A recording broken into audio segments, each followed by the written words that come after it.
Anko T, Watanzania wengi wamekuwa wakilalamika wakisema, bwana, nyie wamama mnaomsupport Anko T, tunaomba na nyie mkija kuzaa watoto wafanane na Anko T.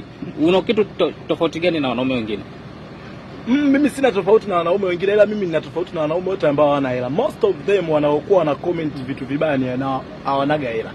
Na subiri nikwambie kitu kimoja, hakuna kitu kibaya kama kumtoa maskini kufikiria, yani kumtoa maskini a change mind yake kuwa anafikiria kitajiri.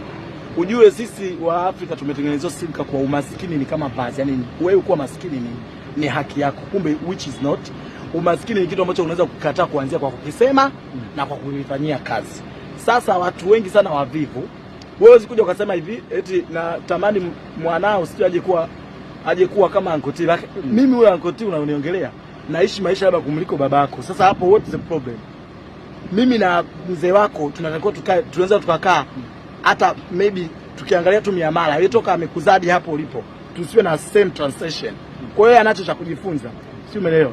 Kuna ile namna ambayo inakukata mtu kwenye comment akisema Anko T ame left group. No, haijawahi kunikata. Haijawahi kunikata. Ujue ndio wanaambiwa kuna point ya maisha wewe ukifikia, kuna baadhi ya vitu unavichukia kama kelele.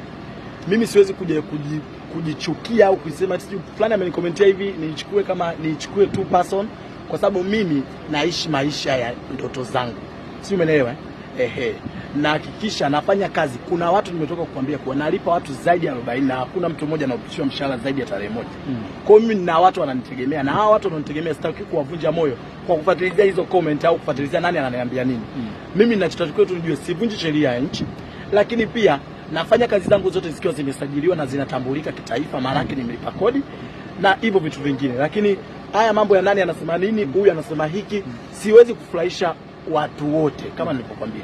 Kwenye hao watumia wanaocheka kuna 30 watanuna, which siwezi kudili na 30. Sasa mimi nitadili na 70 waliocheka, na walicheka kwa sababu gani? Ndio waongezee kicheko. That is what. Okay, wakati unazindua albamu zako kwenye tafrija ile, kulitokea maneno kwamba kuna baadhi ya mastaa marafiki zako hawajafika kama kina nani star wataja